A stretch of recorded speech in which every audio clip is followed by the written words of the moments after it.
Hello, hello. Welcome back to another episode of the Open Gym Podcast. I'm joined here with Mr. Robert Gorvetzian. How are you doing today there, Bobo? Make them great.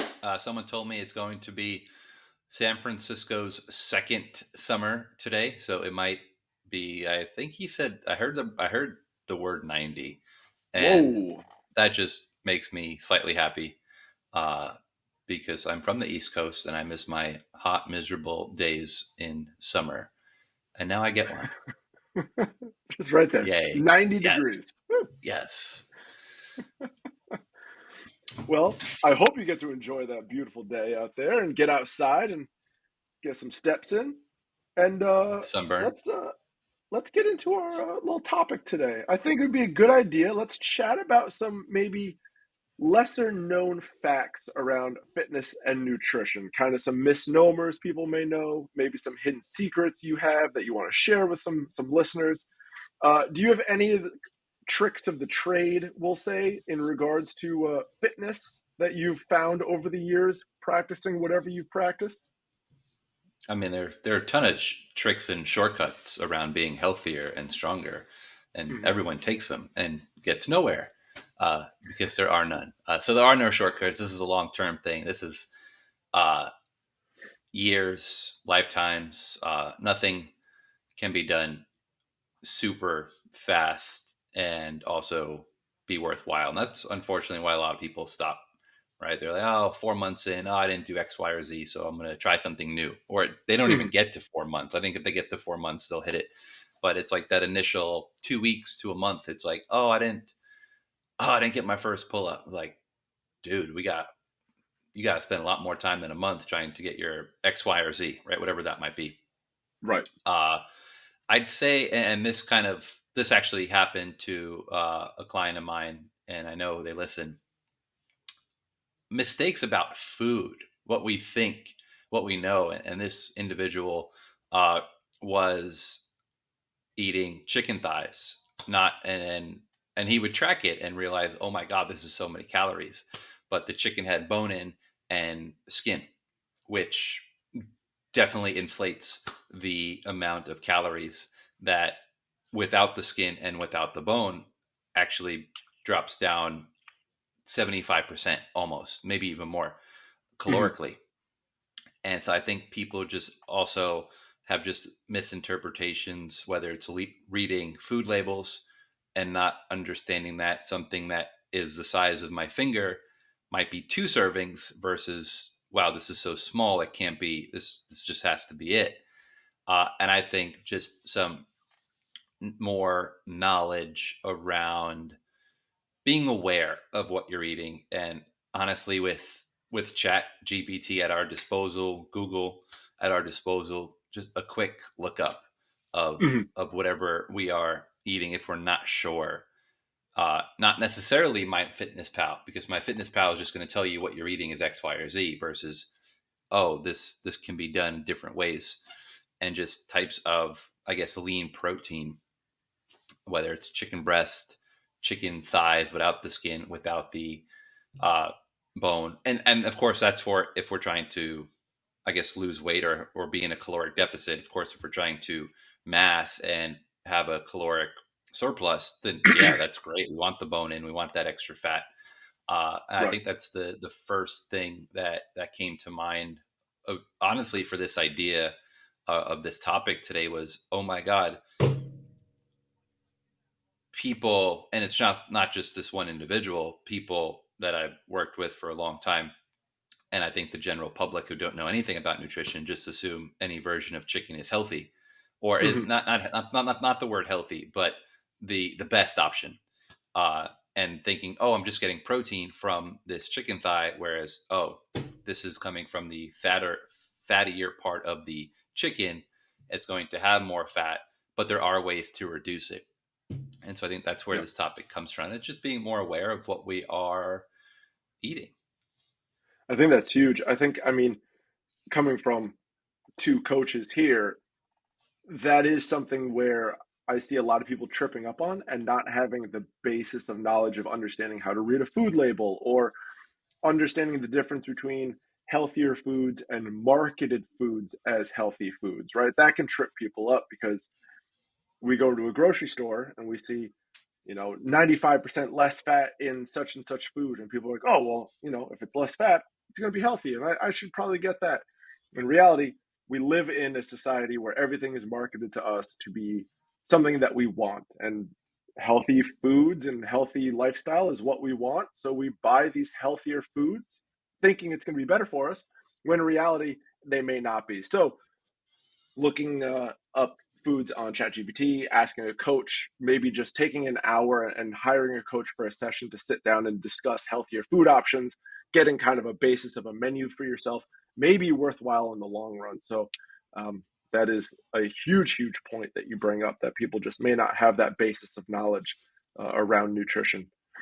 And Something that I another thought example, of, because I have another yeah, yeah, example. A buddy wanted to buy shoot. gummy bears from a souvenir shop, a deli, and Hmm. the gummy bag size was not super big. You kind of look in, you're like, there's not that many in there. You look at the back of the label, there's 4 servings in there. Each serving's about 30 carbohydrates. And you're like, this bag of nothing is 120 carbohydrates of straight Yep. sugar. And of course, he shared, so it kind of it got around. Uh, but just the knowledge of that, I think we sometimes just buy stuff without even looking, and we eat mindlessly, and then we just assume we didn't eat that much. So if we are tracking food, we put it in and we're like, oh, I didn't have 80,000 grams of fat, so I'm going to put something different because I didn't have that, not knowing, Right. well, that's when stuff has a label, it's generally not always FDA approved. Most of the stuff in stores are FDA approved. I think in supermarkets, everything is FDA approved. When it comes to GNC and vitamin shops and nutritional supplemental places, most supplements are not FDA approved. FYI. Hmm.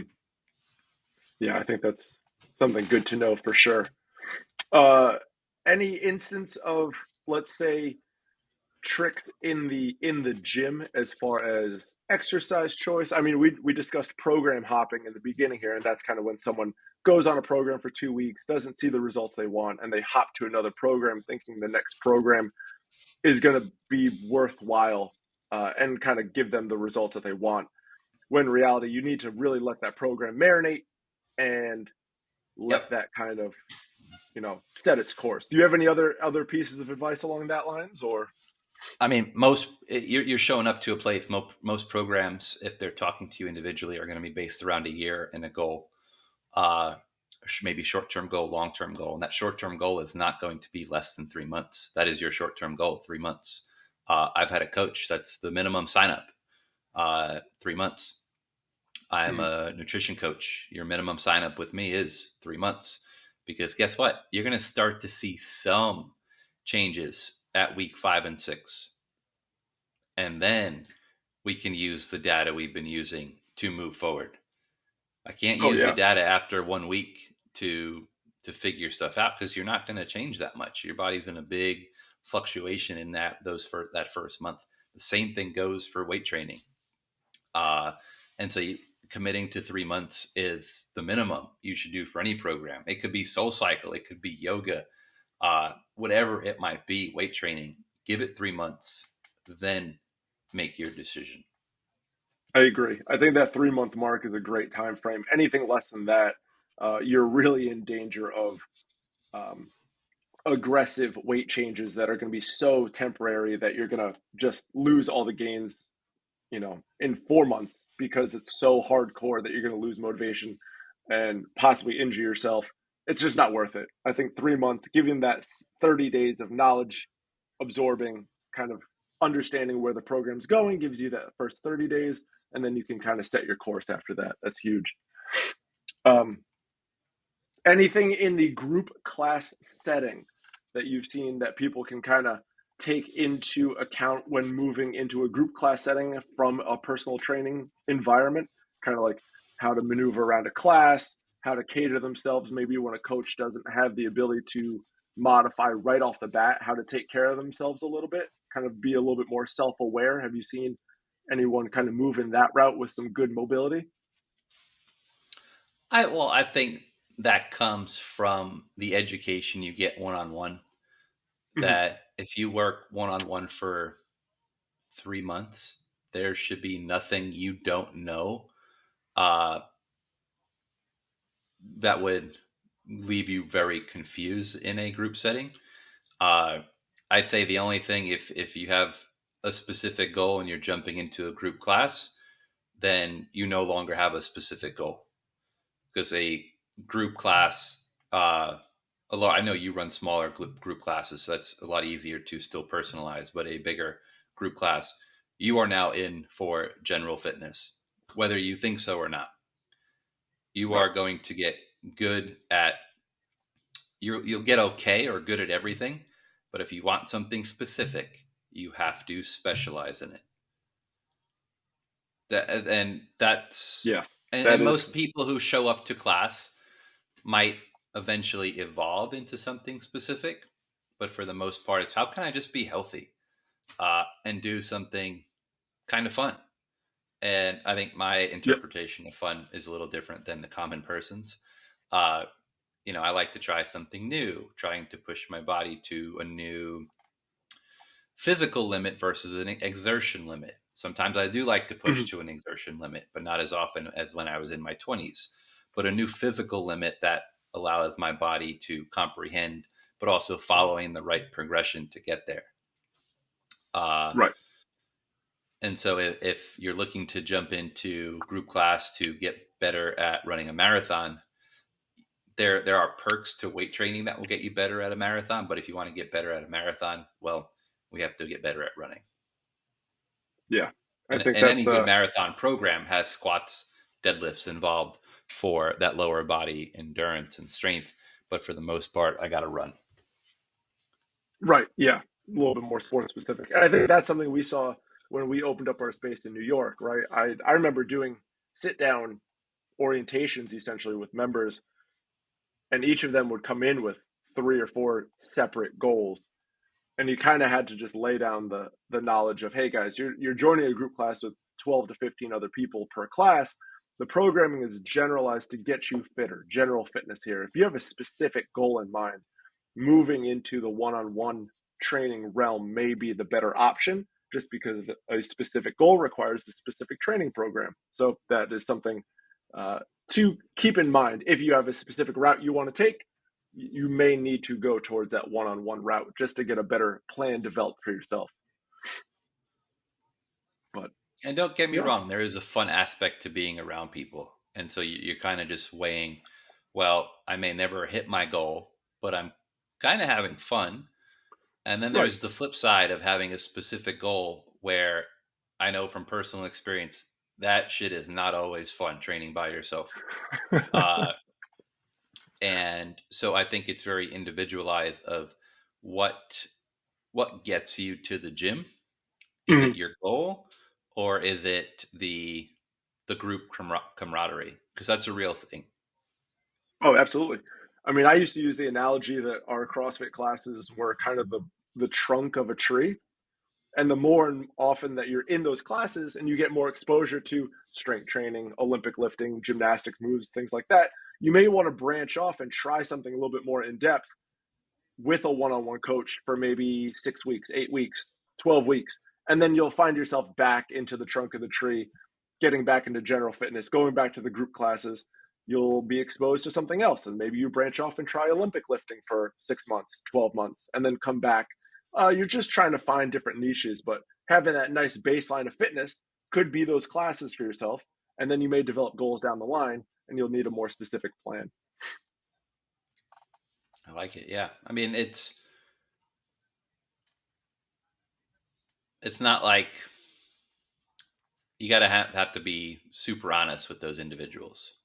Right. And I think that's where we come in. It's like, hey, I love your goal, but sometimes we got to turn you away from the group class or turn you away from personal training, because if you can do the same thing that personal training does in class, and hey, I'm not trying to steal your money, I want to give you a product that I can serve you with, And so it's like, hey, if you're just scared of other people and or don't want to be around people and do personal training and just be generally fit, let's make this a little more specific because you can get this somewhere else as well. Right. No, absolutely. I have a challenge. I've worked with some folks that I've challenged lately into kind of break off from their normal route of fitness. Maybe I see them in a little bit of a rut, kind of going through the motions and not being motivated or inspired to train and come into the gym. I've challenged them to change the implement that they're used to, right? Let's say they're used to the barbell and they're doing some power lifts, the squats, the deadlifts, but they haven't touched a dumbbell or just done body weight exercises in a while, right? This may not be something that you see in the CrossFit world every because you guys go through so many different modalities, but in the private training studio, we kind of can get into a little bit of a rut. So I've challenged people to kind of use a different implement in training, and it kind of has been a spark because it's challenging. If I'm used to barbell squatting, and now you're going to take that away from me, and I got to get into goblet squatting or just rip out air squats and work through mobility deficiencies, it's kind of a new thing. Have you ever done that with folks in the studio on your end? Have you ever seen anyone kind of sort of go towards a certain implement and then you specifically challenge them and say, hey, you normally go for the barbell. Let's stay away from that for 2 weeks and see how you feel. Let's go dumbbells. Let's go kettlebells. Let's go body weight and see how your body reacts to that and see if that sparks a little bit more motivation or a different inspiring end tail. Done it for myself. Yeah. Uh, and to where like I did strongman for a while, and the relationship that doing something completely off track and different had a perfect it made me stronger with the Hmm. barbell. And I think that has you start to feel good. You give your body a rest from that implement so that when you come back, you actually are stronger. And that you can be going from barbell every day to dumbbells and kettlebells. You do that for 2, 3 weeks or a month, come back, you're gonna have a ton of strength because all those dumbbells are now moving uh unilaterally, right? So Hmm. you got to focus a lot more on stability, and that's going to carry over when you put a barbell back onto your body, whether it's pressing, deadlifting, or squatting, and it's going to make you stronger. And that shit's actually proven. Oh, yeah. So I love it. I think that's just a good way to spark some new interest, right? I mean, Oh I, for yeah, I one, mean, love the gym, right? We go in, we feel the good pump, we work the muscles, we get a good sweat on, we like challenging ourselves, and we can go home. But someone who may be not understanding the differences between implements and understanding what the benefits can be, you as the coach or in a group class setting, you can kind of push people outside of their comfort zone and build that confidence and build that experience with new movements, new modalities, which is awesome. I think that's a good thing to do. And if you're listening to this and you haven't switched it up, do it. Try something else for 3 weeks, 4 weeks. If you work with a coach, suggest this to them. Say, hey, I've been working with barbells for 2 years. Let's just try something new. It's kind of fun. And if you don't like it, no harm, no foul. Go back to the implement that you used before. It's not going to ruin you. It's just to try something new. I had a thought. Where we Oh, at? It's one of those. It's one of those that just left me. happens Uh, to the best of us. oh, here, variation's great, just not every day. Right over Right. the course of a year, you should be going through probably 12 or so, not 12, 6 or so different blocks in which movements can change, right? Mhm. But I hear this all the time, and it's true. I love it and I hate it. The best program is often the most boring, right? Because you're repeating everything week to week and trying to push yourself week to week on those movements that you did the previous week. And Right. that's not just like, oh, that's what bodybuilders do. No, that is what every high end athlete uh, does, and to get their goals. That's the easiest way to get from point A to point B. You repeat things, you change up the volume, you change up the intensity. Uh, and I think at least I program in a way that kind of allows for that. You see most movements, uh, weekend, week over week, so that, oh, you come in, you can get it done. Uh, and you just try to stay on somewhat of a schedule. I do like the unpredictableness week to week of when the movement might show up. Mhm. Uh, and that's just staying with a little CrossFit mentality of being a little more unpredictable. Now, what would you say to someone who's going to, let's say, an F45 or Burn boot camp? Do you see any positives in those kind of studios where you show up and it's something totally different every time? Or is it kind of like, hey guys, that's kind of square one, bottom end of the totem pole. Yes, you're moving. Yes, you're getting a sweat on, but could you tell me where progressions are coming from? Do you support that kind of stuff? Would you kind of urge people to kind of move away? Like, what are your views on those types of studios? 10 years ago, I would have shit all over them. I would have shit over, I would have, over anything that wasn't CrossFit. And then Yep. you start to realize that most people in this country don't move. And so any Right. movement is beneficial.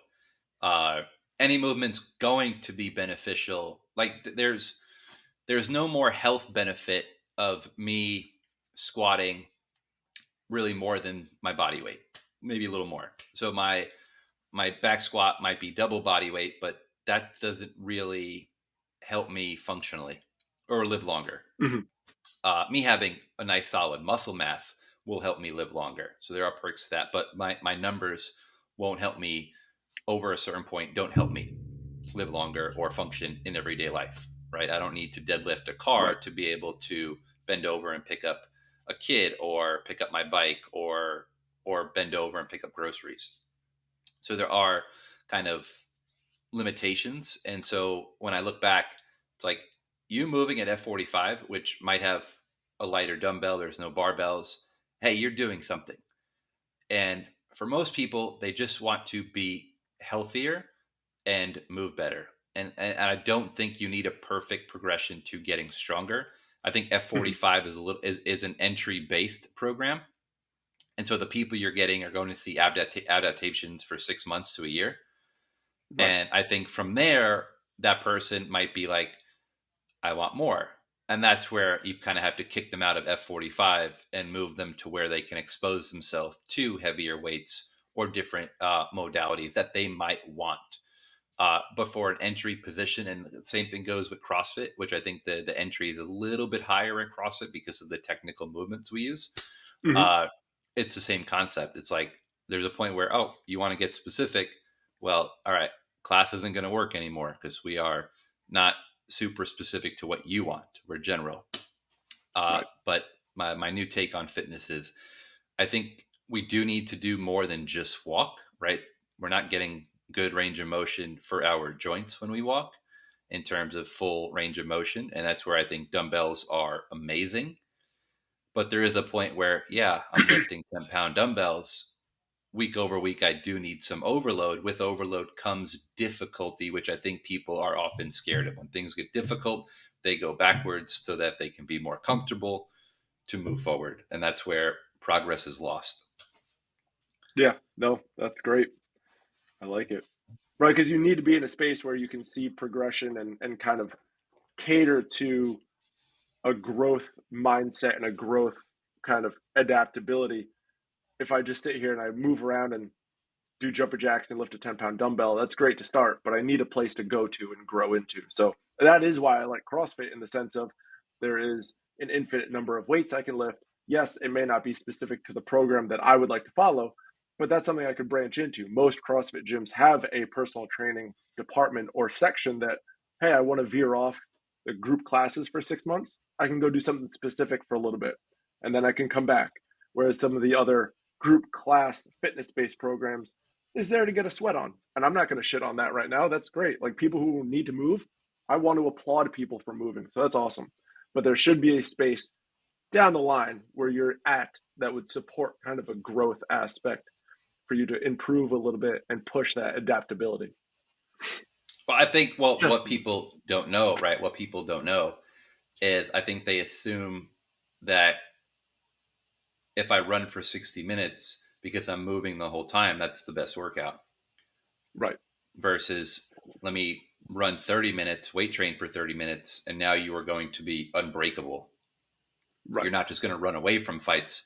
You're able to run to the fight as well. It's just I an had a analogy, conversation guys. with a No client the other fighting. day. No Fight Club. Yeah, I had an Right. analogy, a conversation with a client the other day. He's a marathon runner, and he got on me a little bit. He's like, uh, my partner has some really good developed legs. I know you guys do a lot more strength training than we do, but I run so much. Why don't I have these toned legs? I want some muscle in my legs. I run so much more than anyone else. I was like, yeah, but that won't necessarily develop muscle. And that's not necessarily going to like give you that toned look that you want. You need some strength training. You need to build muscle mass. You need to put a little bit more range of motion than what running can do for you.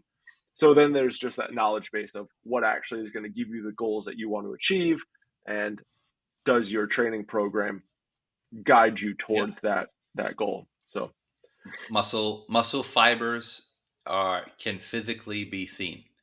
You can yes, see who is a long distance runner. You can see who's a sprinter. Uh, Sprinters are going to lift a lot more weights. So you're going to see that muscle definition. That's the difference between a fast twitch muscle fiber and a slow twitch muscle fiber. For those that don't know, look those up. Slow twitch, fast twitch. There's two types of fast twitch. and the body shape kind Uh, of goes along with that, yeah. well, right? So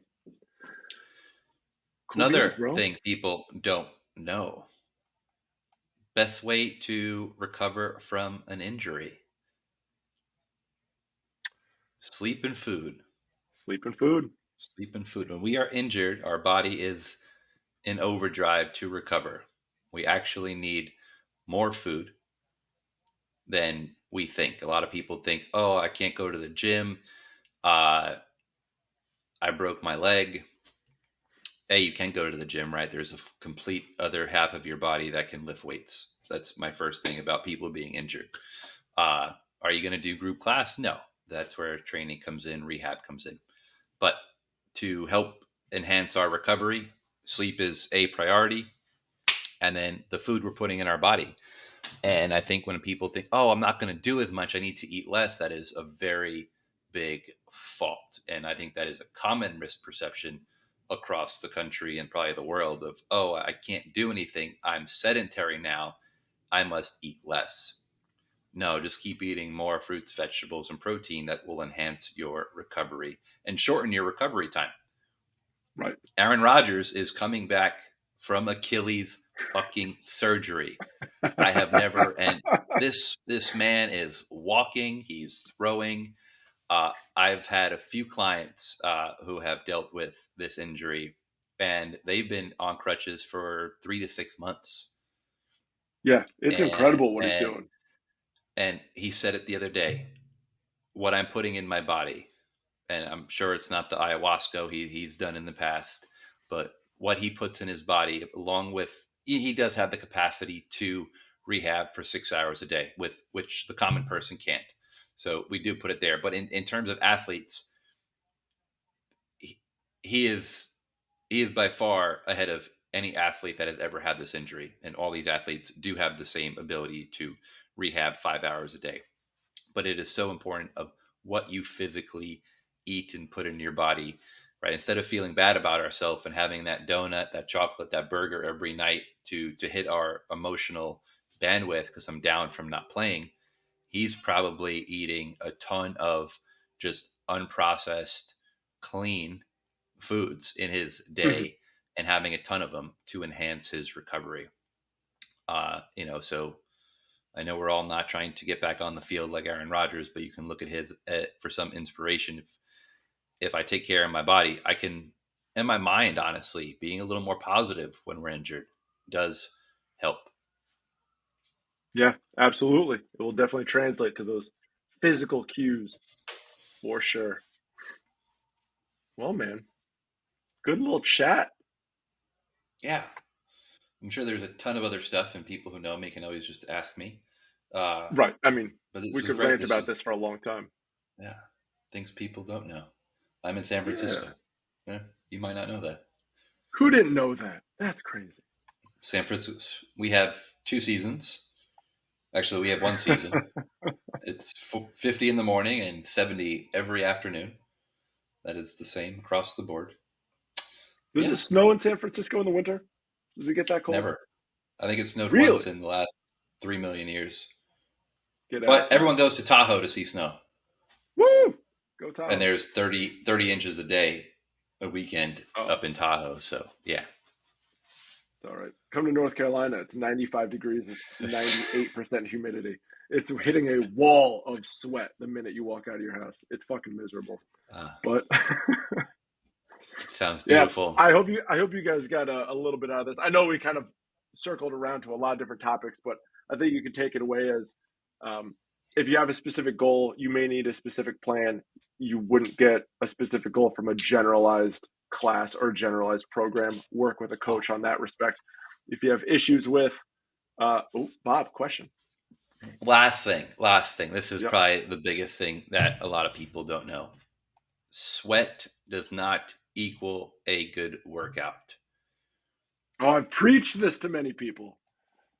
I promise you, your body will be so happily messed up if you go into a gym and you deadlift kind of heavy or back squat kind of heavy, a 5 by 5, and then leave Hmm. and don't feel obligated to go run later because you didn't sweat, or go to yoga that night because you didn't sweat. Uh, and you think about people who just run, they sweat, but that's not the best possible workout that you could be getting. And so there are days of the week where just because you don't sweat does not mean you did not work extremely hard.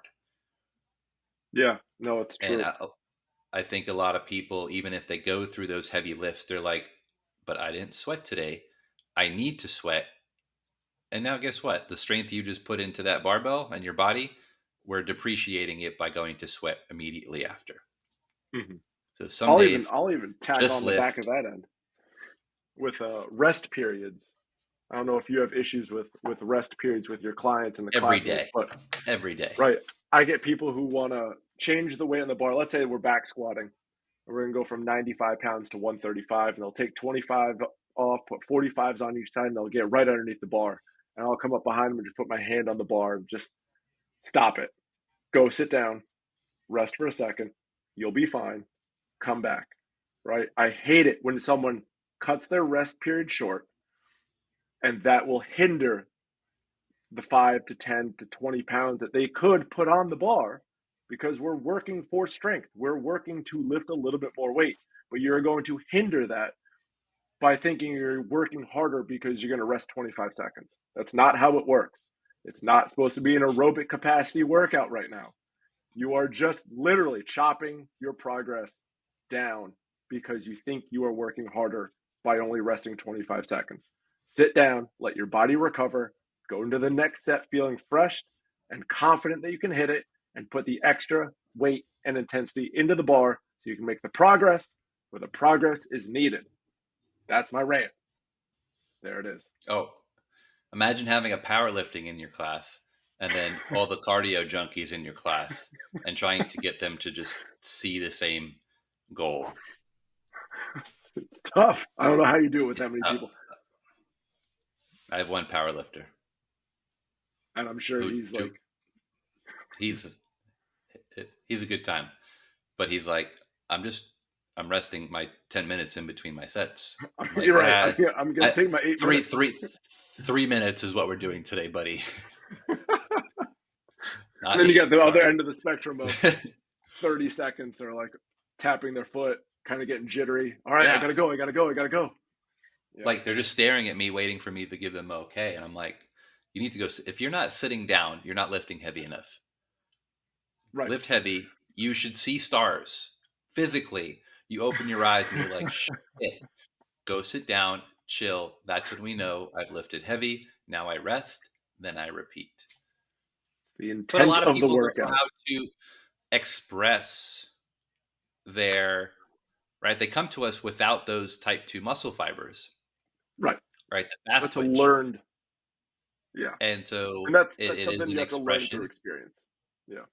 And that's where having a coach is like, all right, we're going to add this weight. You're going to go sit down for 3 minutes because you need me to tell you to sit down for 3 minutes and watch you and make sure you don't do anything. And the common fault is like but I'm in this class for 60 minutes. I need to kill myself for 60 minutes.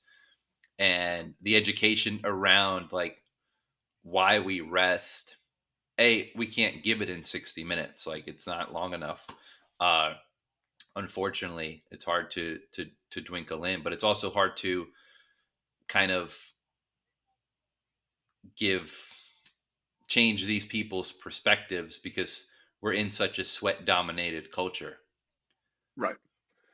That is the right. We're telling them to rest through experience and knowledge of understanding what's going on with inside the body.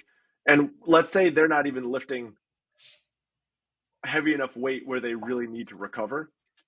Then they're in the stage of lifting where they need total focus to practice technique. So regardless, I mean, you can fight me on cutting your rest down all day long, but you're going to lose this battle because you're either strong enough where you need the 3 to 4 minutes of rest to recover for the next set, or you're not lifting heavy enough, but you need that concentration to work on technique, mobility, form, all that jazz. In which case, I don't want you rushing the set anyway. So you're going to sit your butt down and you're going to chill a little bit, and then we can go back to it after 2 minutes at least. So, Well said. I'm going to use that on everyone. yeah, Your the lose technique lose. is subpar, rest more and focus more. I love it. Focus more. Yeah. So there's the rant. Open gym rant right there. Guys, I hope you guys listen to Bob and I chat about fitness and nutrition. It's just something that we like to do to pass the time. Bob, anything else before we close out today's episode? No, this is great. I love it. Hopefully, you can put your air conditioner on and avoid the humidity. And we'll see you Gonna next try to week. today. Guys, I hope you love it. And we are starting to record on Thursdays, which is fantastic. Um, and I say that in case you would like to send us questions Monday, Tuesday, and or Wednesday. We would like to field some questions from you guys so we could answer them on a Thursday podcast about anything fitness or nutrition related. Please, anything else, keep it to yourselves. Right, Bob? Yeah, fuck it. I'll answer anything. I, Toss it out there. Let's have some yeah, fun with it. All right, guys. I talk Have all a good things one. sports as well. All things sports. You guys don't Bye, know this, guys. but I'm a fashionista. See you guys.